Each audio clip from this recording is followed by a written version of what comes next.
E nós vamos ler a partir do versículo 41.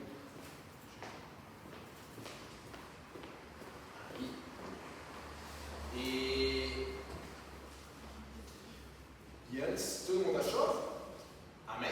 Então, glória. Então, vamos lá, irmãos, a partir do verso 41, vai dizer o seguinte: E Elias disse então a Acabe: Vá comer e beber, pois já ouço o barulho da chuva pesada.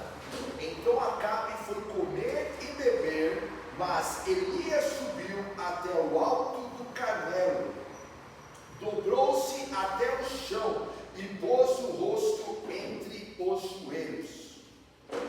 Vá e olhe na direção do mar, disse ao seu servo. E ele foi e olhou. Não há nada lá, disse ele. 7 vezes Elias mandou: volte para ver. Na 7ª vez o servo disse: uma nuvem tão pequena, quanto a mão de um homem, está se levantando do mar. Então Elias disse: vá dizer a Acabe: prepare o seu carro e desça, antes que a chuva o impeça. Enquanto isso, nuvens escuras apareceram no céu, e começou a ventar e a chover forte, e Acabe partiu de carro para Jezreel, e o poder do Senhor veio sobre Elias, e ele, prendendo a capa com o cinto, correu à frente de Acabe por todo o caminho até Jezreel. Até aí, meus irmãos. Jesus, obrigado, Pai, pela Tua palavra, ministra ela aos nossos corações. Papai, nós cremos, ó Pai, que a Tua palavra é o poder do Senhor, ó Pai. Nós cremos, ó Pai, que a Tua palavra não volta vazia. Nós cremos que a Tua palavra transforma, ela restaura, ela cura, ela nos limpa. Nós cremos, ó Pai, que a Tua palavra nos traz direção para as nossas vidas. A Tua palavra nos santifica, a Tua palavra nos faz viver em fé. A Tua palavra, Pai, nos faz, ó Pai, vencer o forte inimigo. E por isso nós oramos a Ti, ó Pai, ministra ela aos nossos corações.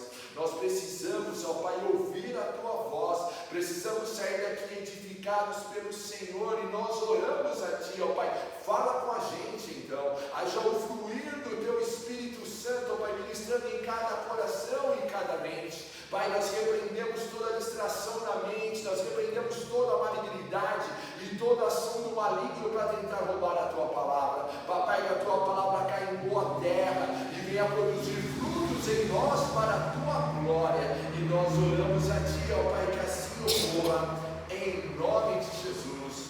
Amém. Irmãos, voltamos então para o texto. Tem uma questão aqui que hoje eu gostaria que nós saímos com isso na mente. Não desista no 6º olhar. Não desista. Às vezes, irmãos, nós estamos no foco certo e nós estamos ali orando a Deus, mas como a gente viu no texto, tem alguns que param na primeira dificuldade, outros param na segunda, outros param na 4ª dificuldade, mas há aqueles que vão e perseveram até a 7ª e vivem as promessas de Deus. E o contexto aqui, irmãos, é o seguinte: o contexto desse texto: Israel, irmãos, vivia 3 anos e meio de seca extrema. Capítulos anteriores, o profeta orou, o mesmo profeta Elias, seguindo a ordem do Senhor e cheio do poder de Deus, e devido à idolatria que eles tinham ali por Baal. Baal era o Deus da agricultura, era o Deus da fertilidade, e ali Deus então se levanta, usa a vida do profeta dizendo: vocês estão falando que esse Baal é Deus da agricultura, é o Deus da fertilidade, mas ficará sem chover 3 anos nessa terra. E assim foi. Agora imagina, irmãos, 3 anos sem chuva. Imagina 3 anos sem chuva nesse país. Irmãos, cada vez que a gente liga o noticiário, principalmente em épocas ali no começo do ano, o que a gente vê? Olha, economize água. Eu acho que você deve receber, eu recebo, né? Inclusive da Sabesp. Olha, na tua região nós estamos aí com contingência de água. Então, olha, economize, se prepare, dia tal não vai ter água na torneira. Então, assim, dá uma forma aí desse programa. Agora, imagine, irmãos, 3 anos sem sem caminhão-pipa, sem toda essa parafernália que nós temos hoje, e um país, irmãos, extremamente agrícola. Não era um país industrial, né? Ainda não tinha chegado essa tecnologia. Era um país que dependia do solo, dependia da terra, dependia de plantio. E ali, irmãos, imagina você andando ali então por Israel, terra rachada, poeira, irmãos, terra rachada. Imagina ali, irmãos, cenas realmente que a gente vê no sertão aqui nordestino, né? Quando não tem água, animal maquinho, aquela situação caótica. Imagina uma situação de fome, uma situação de gado morrendo, uma situação de silêncio no céu. 3 anos e meio. Era um cenário, irmãos, de total impossibilidade humana. Se não está chovendo, o que nós podemos fazer? Como nós podemos sobreviver? Entretanto, irmãos, talvez você tenha entrado aqui hoje também com uma área em sua vida, alguma área da sua vida, está exatamente assim também, parecido com o texto. Talvez alguma área da sua vida esteja seca, travada e sem perspectiva de mudança. Está ruim, não sei o que fazer, a situação parece que o céu está travado.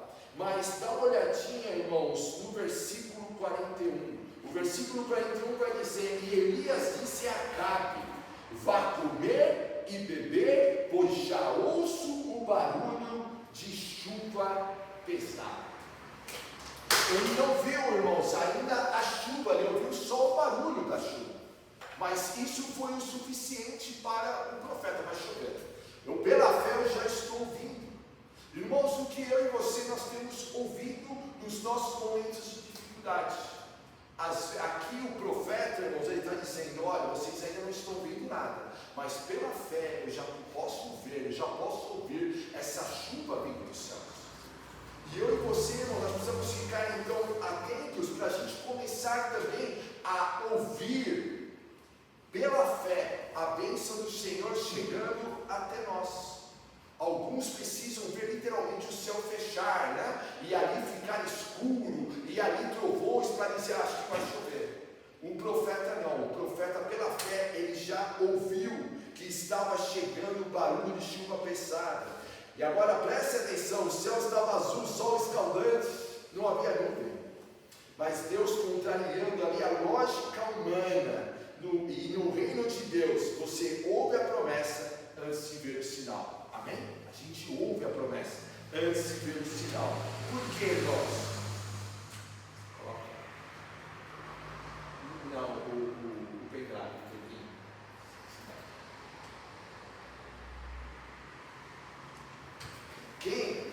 Irmãos, quem tem promessa não se assusta com o céu limpo, caminha pelo barulho daquilo que Deus já falou.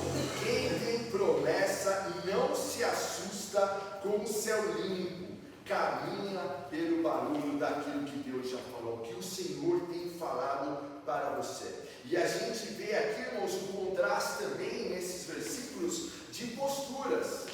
No versículo 42 nos mostra confronto de atitude. Dá uma olhada aí. Acabe foi comer e beber, mas Elias subiu para o monte Carmelo. Diante da mesma promessa, da mesma palavra, 2 caminhos.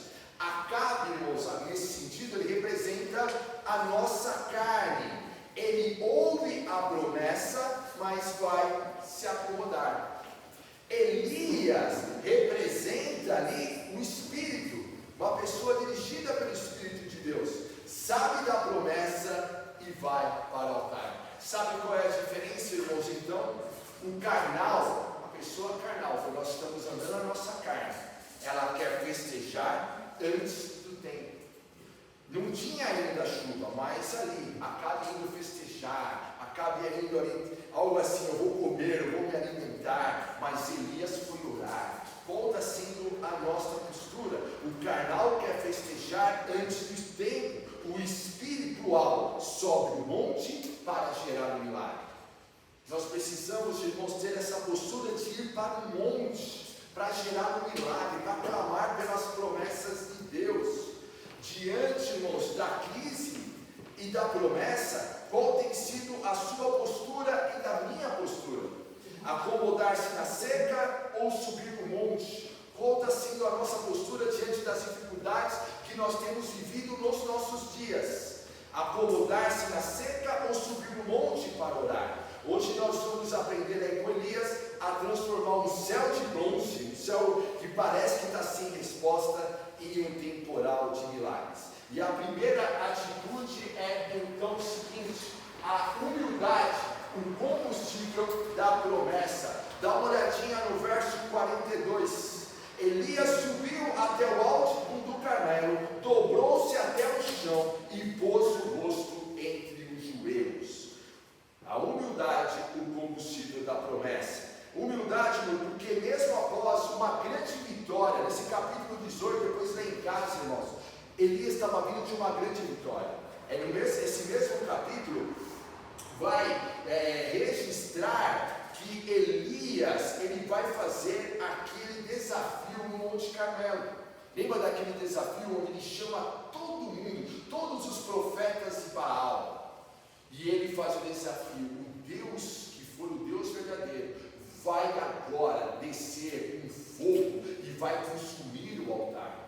E ali diz o texto que os profetas de Baal passaram ali a manhã, à tarde, e ali clamando a Baal, e nada aconteceu.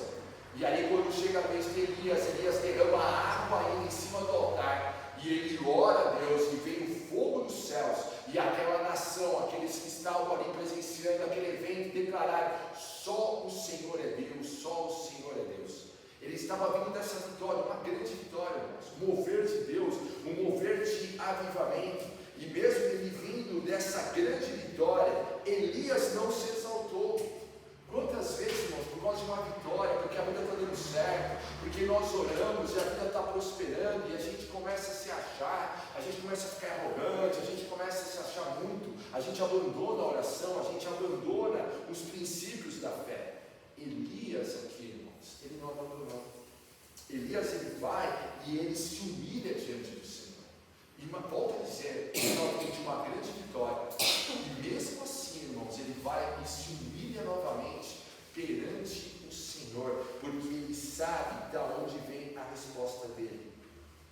O fogo, irmãos, que caiu ali diante daquele altar no capítulo 18, conforme eu comentei, irmãos, diante dos homens, deu aquela autoridade a Elias, perante os homens: olha, esse aqui é um profeta de Deus. Mas o rosto no chão diante de Deus deu a Elias intimidade. O que eu e você precisamos, irmãos, é de intimidade com Deus. Não importa, irmãos, se o outro acha que nós somos isso ou se nós somos aquilo. O que nós precisamos, irmãos, é ter intimidade com o Senhor. Tudo que nós precisamos para vencer as nossas pelejas, as nossas dificuldades, é ter intimidade com Deus. Irmão, você pode ter tido, olha, uma grandes vitórias no passado. Amém, glória a Deus. Volte-se a humilhar perante o Senhor. É ali na presença de Deus. É ali clamando. É ali que a gente mantém o nosso coração no lugar certo, em humildade. Esse vai dar o combustível da nossa promessa. Quem sabe, irmão, se importar então no topo, isto é, na hora que está dando tudo certo na tua vida, sabe que não foi por força própria que ele venceu, mas pelo braço do Senhor. Isto é, não perde um coraçãozinho na hora do dia bom. Tantas pessoas, irmãos, na hora da prosperidade se perde. Orou tanto para conquistar. Quanta gente, irmão, vou dar um exemplo assim, bem comum, mas tanta gente, irmãos, olha, fazer uma oração bem assim, né? A pessoa está orando para, olha, Deus, eu queria tanto ter um apartamento lá na praia. O cara compra apartamento, Deus abençoe e compra, e ele se afasta de Deus. Nunca mais ele fala: não, nesse final de semana eu tenho que ver um apartamento lá, eu tenho que isso, eu tenho que levar a família, e a pessoa vai se afastando do Senhor. O que de repente, irmãos, que vitória de repente está tentando também, às vezes, te afastar de Deus. Então, em nome de Jesus, se humilhe, busque intimidade. Nós precisamos ter então intimidade e foco com o Senhor. A postura, irmãos, olha que interessante, a postura de colocar a cabeça entre os joelhos. Você viu qual foi a postura dele aí? Ele colocou a cabeça, ele não ora de qualquer forma. Dá uma olhadinha, irmãos, no versículo 42. Elias subiu até o alto do Carmelo, dobrou-se até o chão e pôs o rosto entre os joelhos. Ele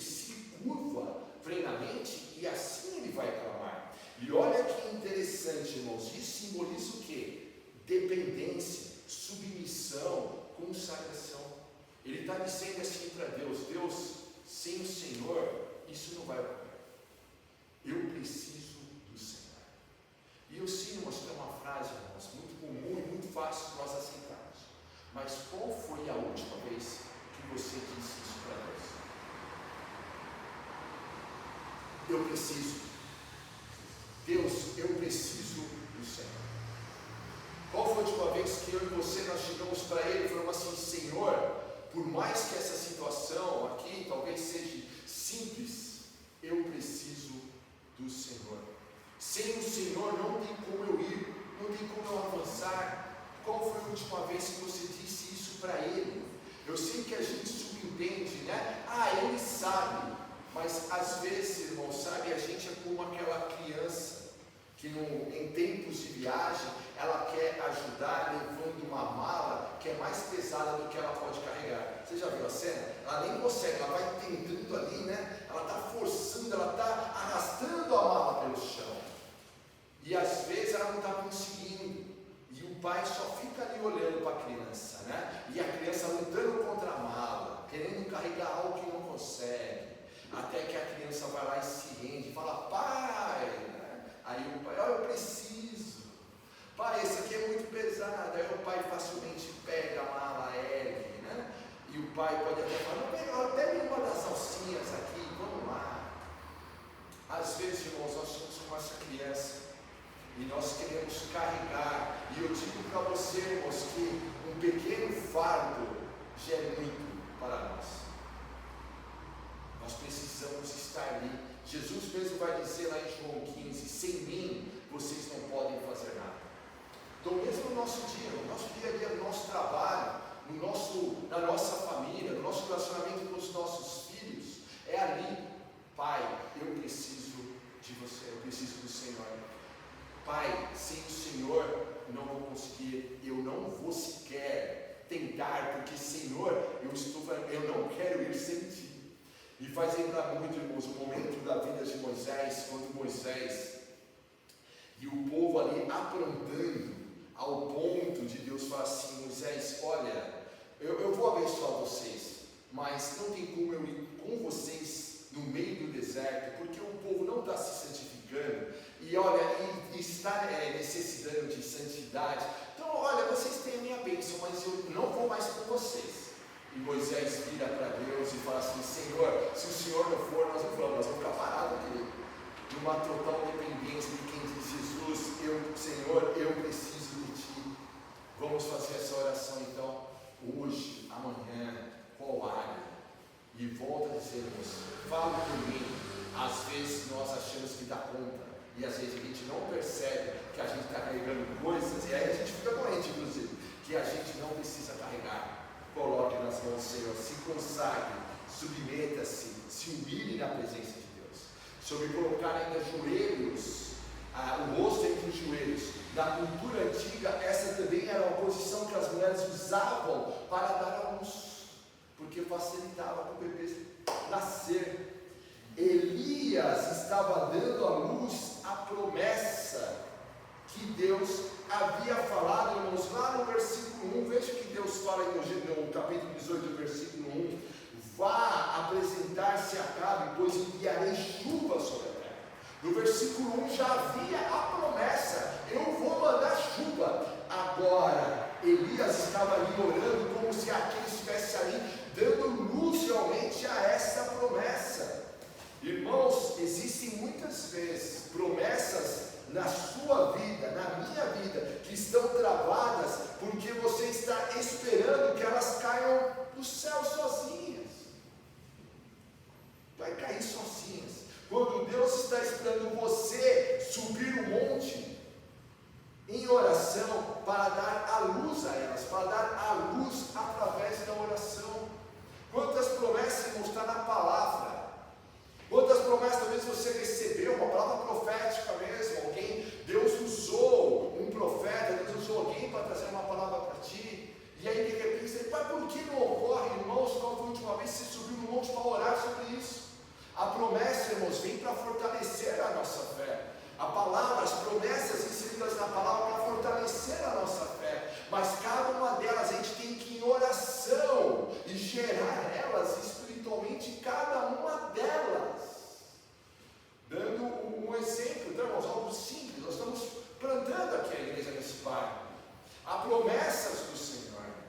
Mas, irmãos, você pensa que nós vamos ficar sentados aguardando? Parece aquelas princesas da Disney do desenho, né? Aguardando alguém vir fazer o resgate. É assim, irmãos, que a gente guerreia. Já viu alguém ganhar a guerra assim, irmãos? É como um time que quer ganhar campeonato, mas não quer entrar em campo para fazer a partida. Você já viu isso? Já viu alguém, irmãos, ganhar a luta, se subir no ringue ali, irmãos, para combater? Irmãos, está na hora de você entrar e guerrear pelas suas promessas. A promessa de Deus para a sua casa, a promessa de Deus para os seus filhos, a promessa de Deus para a sua saúde, a promessa de Deus para o seu casamento, a promessa de Deus. Irmãos, existem milhares de promessas na palavra, mas cada uma delas você tem que aprender agora, em oração, dar luz a elas. É estar ali clamando, irmãos, porque senão, irmãos, você vai chegar no céu e vai chegar lá talvez meio frustrado, mas Deus, o Senhor não prometeu, o Senhor não é fiel, e Deus vai falar assim, mas filho, você guerreou por elas, você gerou elas no Espírito, você foi lá e buscou e se humilhou, colocou o rosto em terra, entre os joelhos e me clamou, e clamou pela minha presença. Irmãos, está na hora de você orar e colocar os joelhos em terra, e clamar pela tua família, e declarar a bênção de Deus, declarar a bênção de Deus sobre a tua saúde, sobre a tua vida, e isso é uma atitude que eu e você precisamos fazer, não é o anjo, é eu e você, como servos do Senhor. A promessa, então, é um combustível. Nós não oramos, irmãos, então, para tentar convencer um Deus relutante em fazer algo.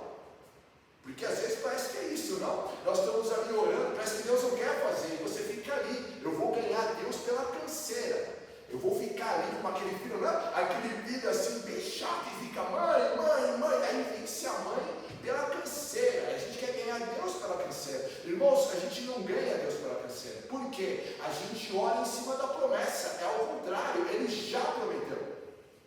Ele já falou. Nós oramos baseados no que Ele disse que faria. Já está na Bíblia. Ele já prometeu, e é em cima da promessa, então, eu e você, a gente começa então a orar em nome de Jesus. A gente começa a clamar. A promessa de Deus não anula, irmãos, a necessidade da nossa oração. A promessa é o combustível da nossa oração. Então, assim, a promessa, irmãos, não é se eu recebi a promessa, eu não oro mais. Não, pelo contrário, eu recebi a promessa, agora que eu vou orar mais em nome de Jesus.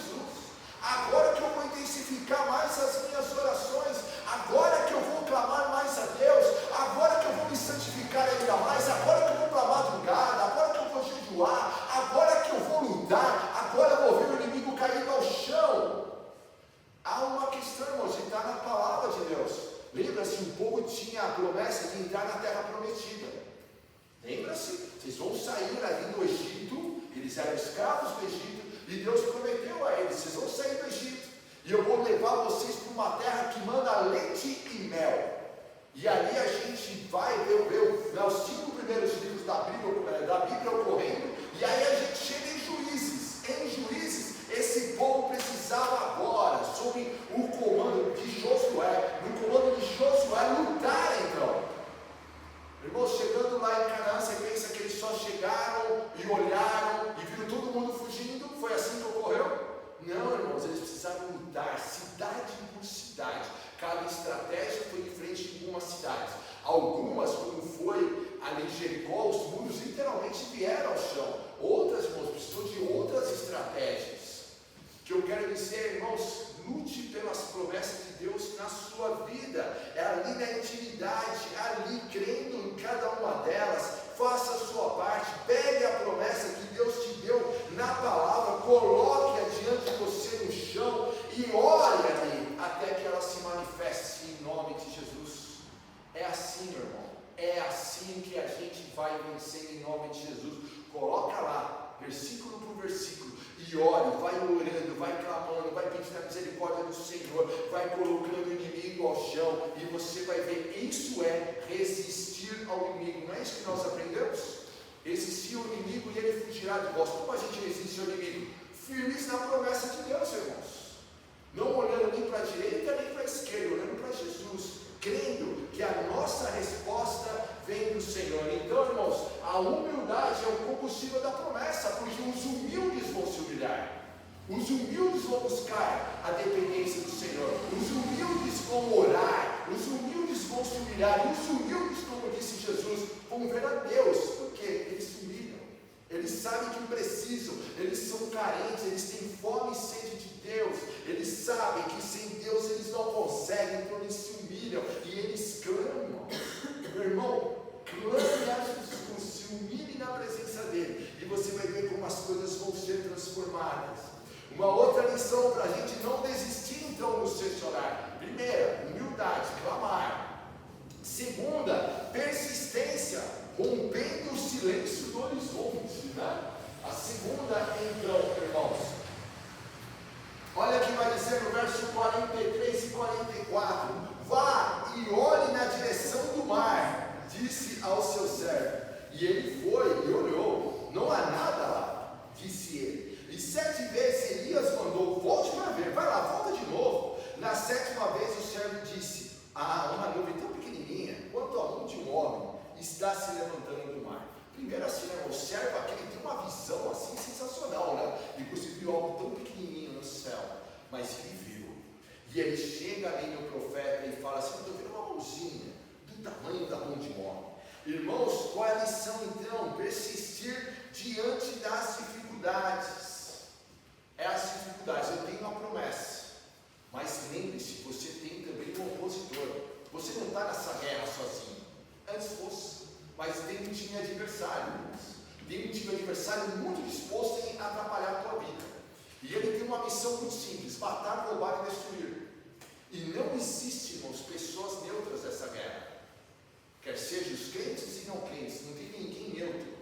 E o diabo tem uma missão muito simples: atrapalhar a vida. Matar, roubar e destruir. Afastar eu e você das promessas de Deus.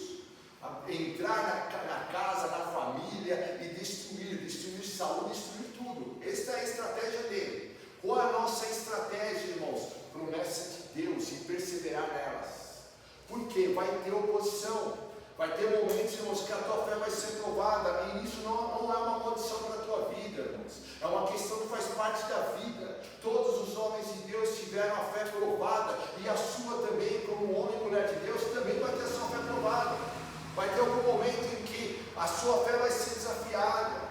Talvez chegue uma enfermidade, talvez chegue um desemprego, talvez chegue uma crise familiar, alguma situação, irmãos, vai vir e vai provar a fé. Vai querer realmente mostrar, vamos ver se você crê, se você persevera mesmo, se você luta realmente agora no seu dia mal. E aqui nós precisamos então perseverar. Muitas vezes, irmãos, desistimos das nossas orações na primeira dificuldade ou na falta de uma resposta imediata. Está ali orando, irmãos, acabou de receber a promessa, olha, está ali cheio do Espírito Santo, está feliz, está buscando. Mas ali demorou um pouco. Demora uma semana, demora um mês, demora 6 meses para a promessa se cumprir, demora ali 1 ano, e tanta gente, irmãos, no meio ali no teste do tempo, a pessoa se perde. Irmãos, a maior questão da persistência, da perseverança é o teste do tempo, meu irmão. Até quando a sua fé está ali firme em Jesus? A tua fé tem validade, meu irmão? Muitas vezes parece que a fé tem validade. A pessoa fica lá, passou, demorou a resposta, a pessoa pensando bem. Parece que depois que eu vim para a igreja, eu comecei a orar, a coisa piorou. E as pessoas desanimam. As pessoas começam com alegria. Lembre-se da palavra que Jesus falou. Muita gente recebe a palavra com alegria, mas tem as dificuldades, e vindo a dificuldade abandona tudo. E nós não podemos ser assim, meus irmãos. Precisamos estar ali firme. Agora dá uma olhadinha, irmãos, no versículo 43 aí. Começa com uma ordem de Elias ao seu servo: vá e olhe na direção do mar. Elias, irmãos, imagina a cena comigo. Elias está ali, irmãos, com o rosto em terra, orando ao Senhor, e de repente ele interrompe a oração dele, chama o servo e fala assim: vai lá olhar no mar, vê se alguma coisa está ocorrendo. E ali o servo vai, dá uma olhada no mar, tal, no céu, né? Ele volta falando assim, olha que resposta para quem está buscando uma resposta de oração: não há nada lá. Imagina, E aí eu vou dar um exemplo, tá, irmão? Você está ali orando para Deus te curar. Deus vai me curar. Aí você vai lá, faz o exame médico, o exame chega na tua mão e fala assim: não mudou nada, a doença permanece. Uau! Qual vai ser a nossa reação? Você está participando de um processo seletivo, aí você fala: nossa, isso eu vivi muito. Você está ali com fé, agora eu volto a trabalhar, essa empresa é boa, cheia de benefício, eu tenho certeza que é essa. Aí você está ali orando, e ali de repente, né, na minha época era assim, ainda diferente, né? Anos atrás, aí eu ligava lá na agência de emprego, ou a agência de emprego dava algum feedback e falava assim: olha, infelizmente a gente agradece a sua participação, vai ficar seu currículo aqui com a gente, mas você não passou.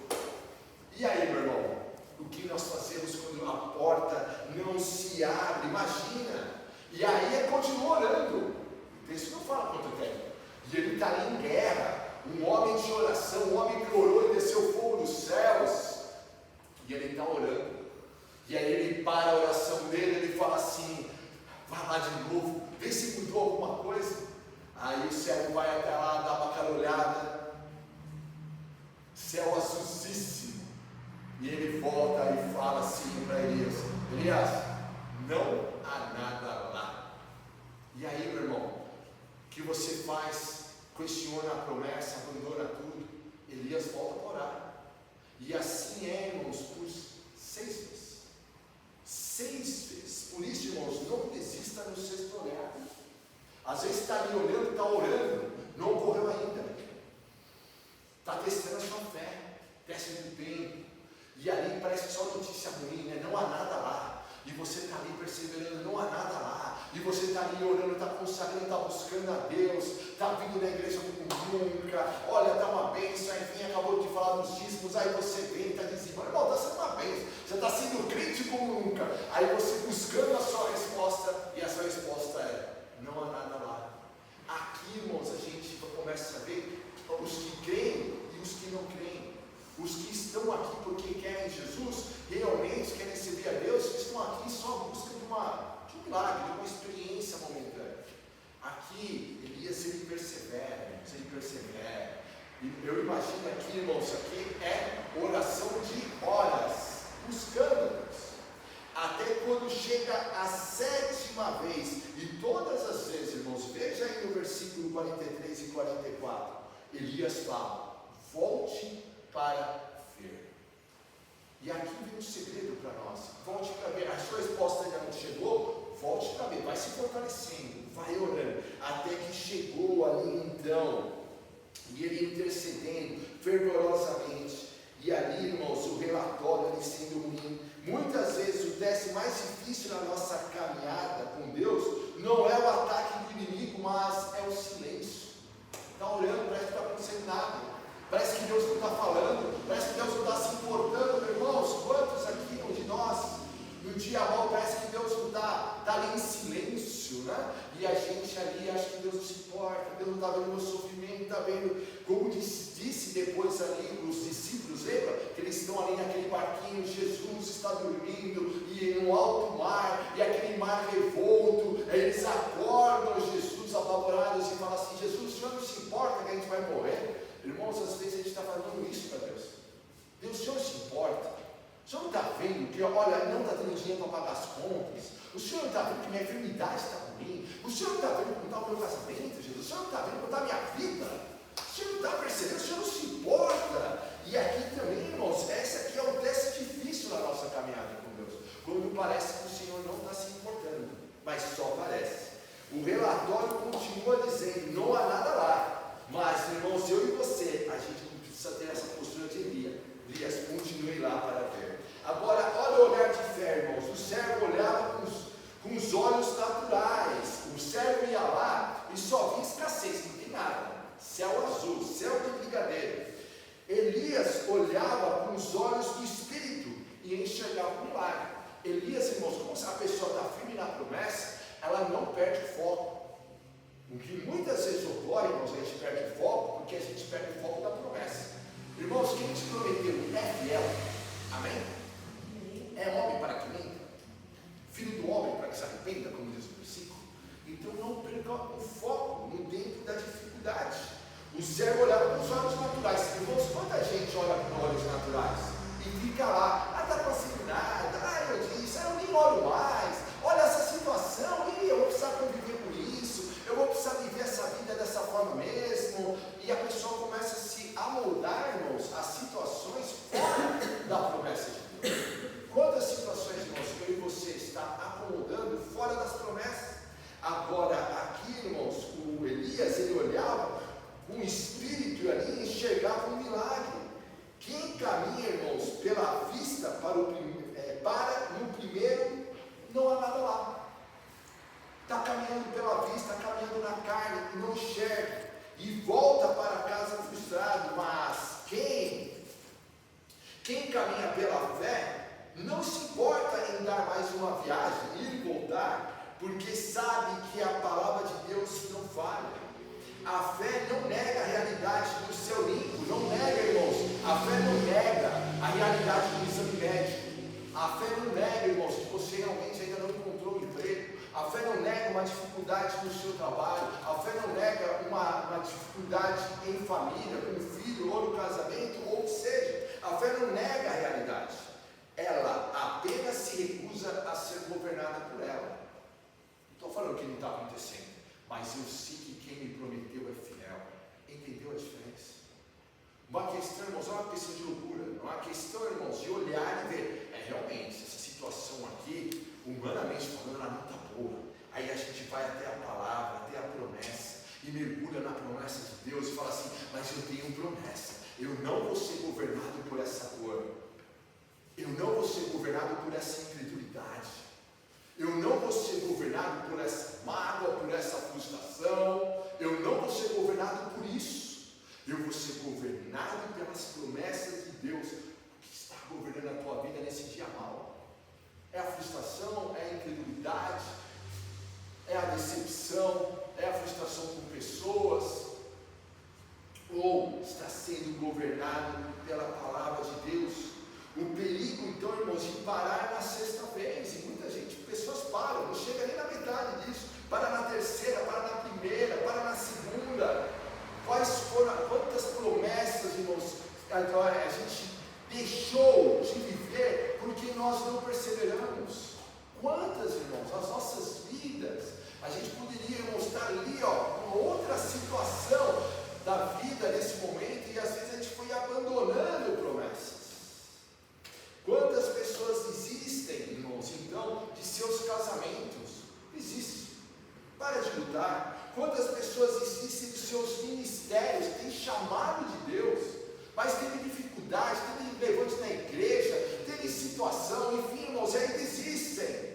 Quantas pessoas, irmãos, desistem dos sonhos, enfim, irmãos, da família, na sexta oração, parou antes da sétima, e restava apenas mais uma, o milagre aparecer, mais uma oração, para perseverasse um pouquinho mais.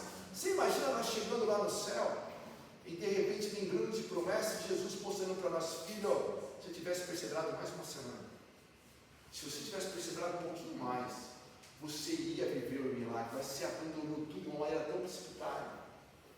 É como se, desde que eu citei os discípulos no mar, e aquele mar de boa, Jesus dormindo, é como se os discípulos tivessem pulado tudo fora do barco.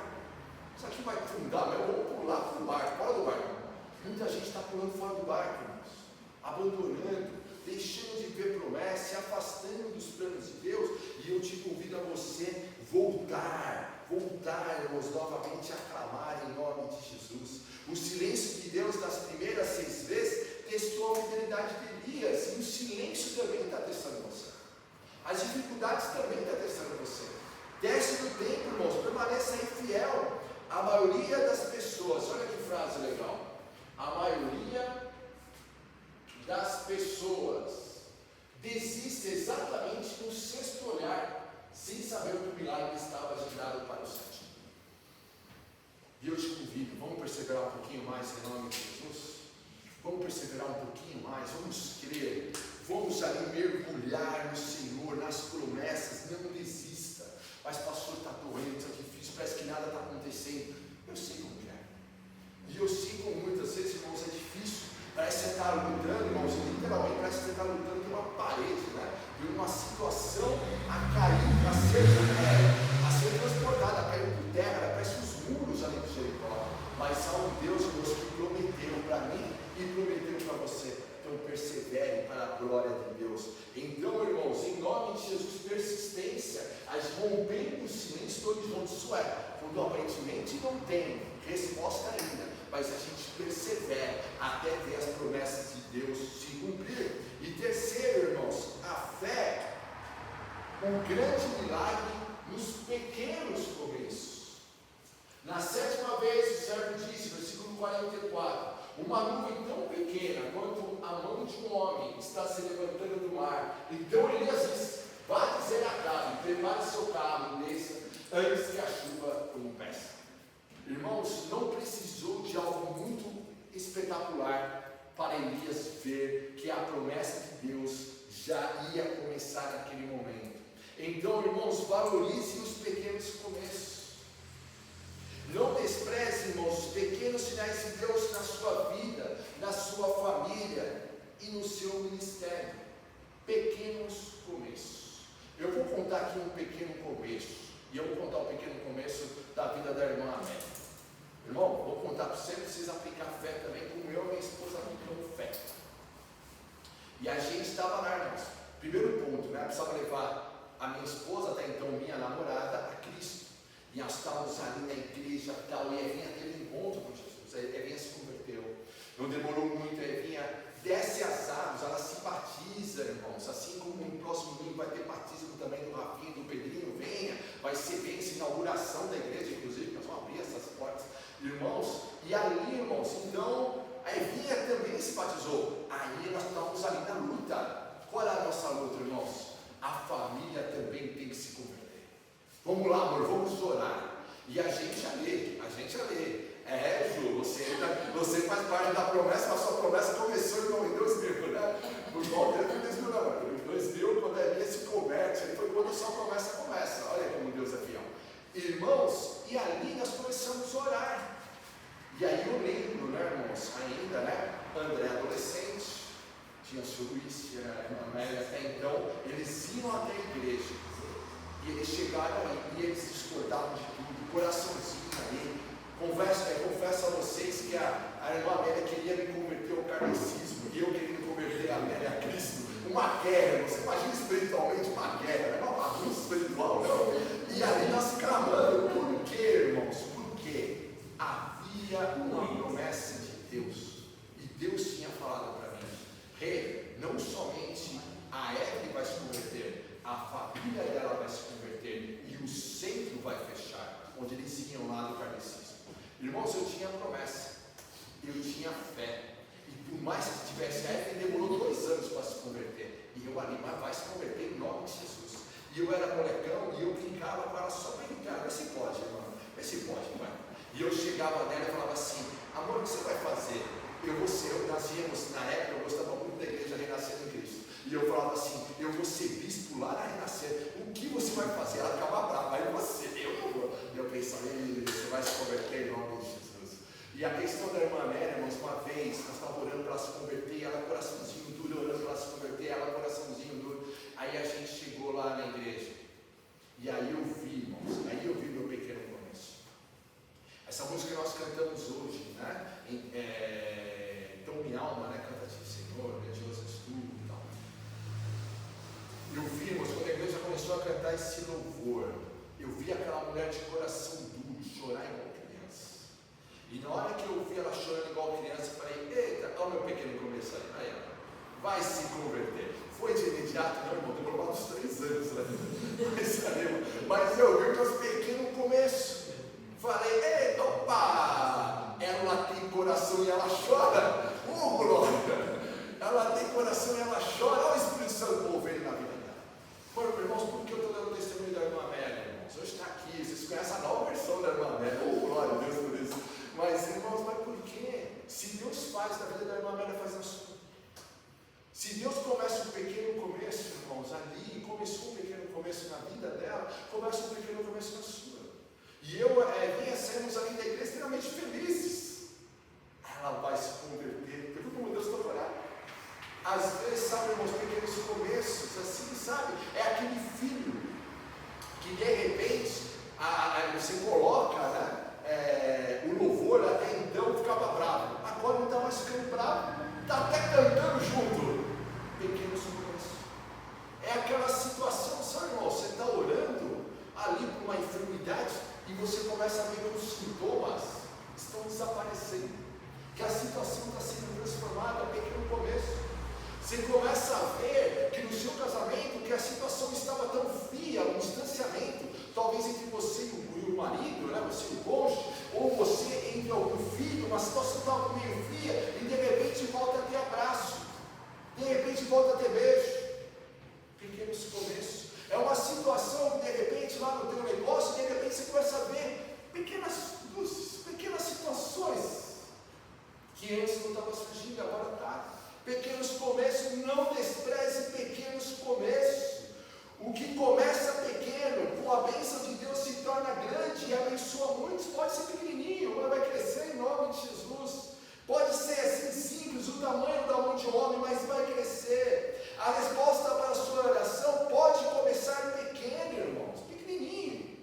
Mas creia, na 7ª vez o servo viu apenas uma pequena nuvem do tamanho da mão de um homem, que logo se transformou em uma grande tempestade. A princípio uma mãozinha, a princípio foi somente um sorriso do filho, a princípio olha, a dor parou. Irmãos, pequenos começos, mas começou o milagre de Deus na sua vida. E aí você vai ver essa tempestade vindo também em nome de Jesus. E é impressionante ver como Deus ama usar coisas pequenas para realizar grandes coisas. É impressionante. Uma pequena nuvem vira um grande temporal. Olha que irmão, só na Bíblia é isso. Só Deus vai fazer. Uma pequena nuvem do tamanho da mão de um homem vira um grande temporal. 5 pães e 2 peixes alimenta uma multidão. Irmão, 5 pães e 2 peixes não alimenta nem o Lucas, que come bastante. Imagina uma multidão. Imagina uma multidão. Irmãos, um jovem Davi com uma funda derruba um gigante. Jovenzinho com uma funda, uma pedrinha. Pumba! E esses pequenos começos, irmãos, pare de desprezar o tamanho da nuvem quando o Deus que está por trás dela é gigante. Pare de desprezar. Ele está orando, mas isso daí não é nada, aí a pessoa murmura. Eu estou orando, parece que nada acontece. Irmãos, aprenda a ver.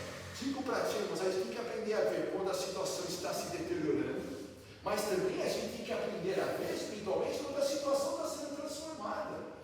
Pare de desprezar o tamanho da nuvem quando Deus que está por trás dela é gigante. A questão não é o que começou pequeno. Há um Deus grandão, advogando a tua causa, pelejando por ti, que te dá a vitória no nome de Jesus. E o texto vai dizer então sobre o poder do Senhor. E eu acho isso sensacional, irmãos. O texto diz que o poder do Senhor veio sobre Elias. E por que isso é importante, irmãos? Porque a gente é movido pelo poder do Senhor. Sem Jesus, sem o poder do Senhor, a gente não pode fazer nada. Lá em Atos 1:8 vai dizer que eles ficaram orando e Deus deu a promessa: fiquem lá, porque vocês receberão o poder ao descer sobre vós o Espírito Santo, e aí vocês serão minhas testemunhas.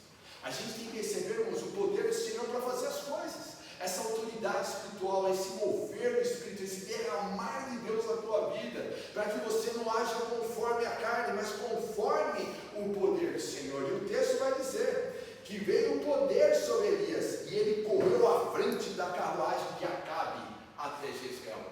Irmãos, era longe a distância, 25 quilômetros. Irmãos, quem corre 25 quilômetros na primeira? Elias não era novo, não moleque, não garoto de 18 anos correndo, ele já tinha certa idade, e ele está correndo mais do que um carro, irmãos, e o carro do rei é um carro top da época, né? E ele está indo mais rápido, ele chegou primeiro, o texto diz. Irmãos, isso só ocorre quando o poder do Senhor está sobre a vida de alguém. E por que isso, irmãos, vai nos ensinar? Quando Deus age, Ele nos dá força e graça para ir além das nossas capacidades humanas.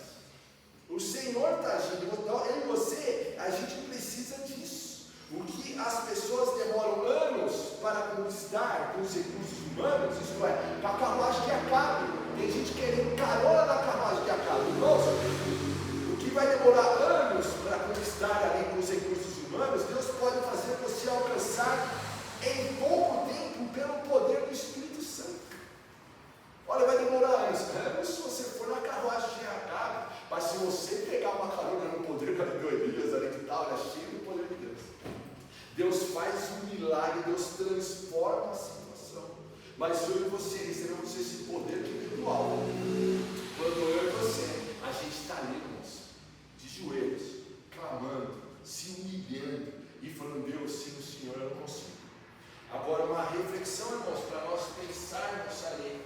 Olha o que vai dizer então, irmãos, verso 43: vá e olhe na direção do mar, disse ao seu servo. Ele foi e olhou, não há nada lá, disse ele. 7 vezes Elias mandou: volte para ver, volte para ver. A questão, irmãos, então, de nós voltarmos para ver, a palavra hoje para nós, irmãos, de Deus para nós, para mim e para você, está nessa ordem de Elias ao seu servo: volte para ver, volte para ver. Talvez você vai dizer assim: mas pastor, não tem nada lá.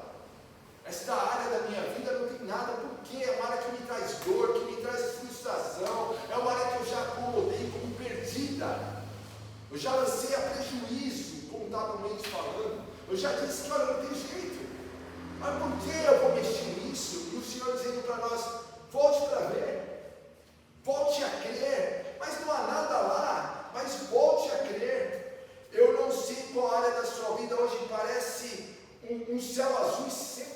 Azul no sentido, não tem chuva, está seco, está destruído, está abandonado, está doendo, representa uma frustração, representa uma derrota, coisas que nós abandonamos, irmãos, coisas que pessoas se opuseram e nós deixamos para lá, coisas que a vida trouxe dificuldade e nós abandonamos, coisas que o inimigo veio, irmãos, para nos roubarem e nós fomos roubados, situações em que o inimigo destruiu, situações em que o inimigo gerou morte.